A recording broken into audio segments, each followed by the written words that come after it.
നമുക്ക് ചിക്കൻ ബിരിയാണി ഉണ്ടാക്കാം. അതിനായിട്ട് ആദ്യം വേണ്ട ചിക്കനകത്ത് നമ്മൾ മാരിനേറ്റ് ചെയ്ത് വെക്കുകയാണ്. ചിക്കനിലുള്ള മസാലപ്പൊടികളെല്ലാം ഇട്ട് കൊടുക്കുക. എന്നിട്ടൊന്ന് ഫ്രൈ ചെയ്തെടുക്കുകയാണ് ചെയ്യുന്നത്.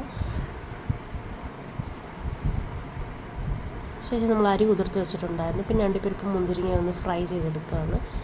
കുറച്ച് സവാളയും കൂടി ഇതുപോലെ വഴറ്റിയെടുക്കുന്നുണ്ട്, നല്ല ഫ്രൈ ആയിട്ട് എടുക്കാൻ. ഒരു പാൻ എടുത്ത് ഇതിൻ്റെ മസാലയ്ക്ക് വേണ്ടിയിട്ടുള്ള 2 സവാളയാണ് ഞാൻ എടുത്തിരിക്കുന്നത്. 2 നല്ലോണം ഒന്ന് വഴറ്റിയെടുക്കുക. ആവശ്യത്തിന് ഉപ്പിട്ട് കൊടുക്കുക. പച്ചമുളകും ഇഞ്ചിയും വെളുത്തുള്ളിയും കൂടെ ഇട്ട് പേസ്റ്റാക്കി ഇട്ടെടുക്കുക. കുറച്ച് തക്കാളി ഇട്ട് കൊടുക്കുക, മല്ലിയില ഇട്ട് കൊടുക്കുക. എന്നിട്ടൊന്ന് ഇളക്കി കൊടുക്കുക. നല്ലോണം ഒന്ന് വഴറ്റിയെടുക്കുക.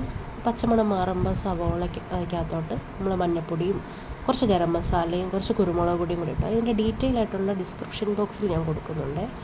കുറച്ച് തൈരും കൂടി, ഒരു കട്ട തൈര് എടുക്കാവുള്ളേ, അതും കൂടെ കുറച്ച് ഇട്ട് കൊടുക്കുക. പുളിയില്ലാത്ത തൈര് കുറച്ച്.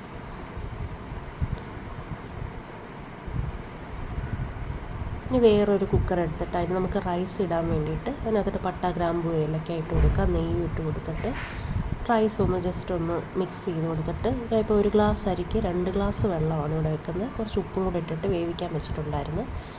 ഇനി ഇത് ദമ്മാക്കി എടുത്താൽ മതി. ആ മസാലയ്ക്കകത്തോട്ട് ദമ്മാക്കി എടുക്കുക. വളരെ എളുപ്പമാണ് ഇത് ഉണ്ടാക്കാൻ വേണ്ടിയിട്ട്. ഇനി ആ ഫ്രൈ ചെയ്തെല്ലാം നമ്മൾ റൈസിലോട്ട് ഇട്ട് കൊടുക്കുക. കുറച്ച് നെയ്യും പിന്നെ ആവശ്യത്തിന് എസൻസും, ബിരിയാണിയുടെ എസൻസ് ഒഴിച്ച് കൊടുക്കുക. എന്നിട്ട് ഇച്ചിരി നേരം കുക്കർ മൂടി വെച്ചിട്ട് നമ്മൾ പയ്യെ ഒന്ന് മിക്സ് ചെയ്തിട്ട് എല്ലാം കൂടെ ഒന്ന് മിക്സ് ചെയ്തിട്ട് റെഡിയാക്കി എടുക്കുക. അപ്പോൾ ഇത്രയേ ഉള്ളൂ, വളരെ എളുപ്പമാണ്.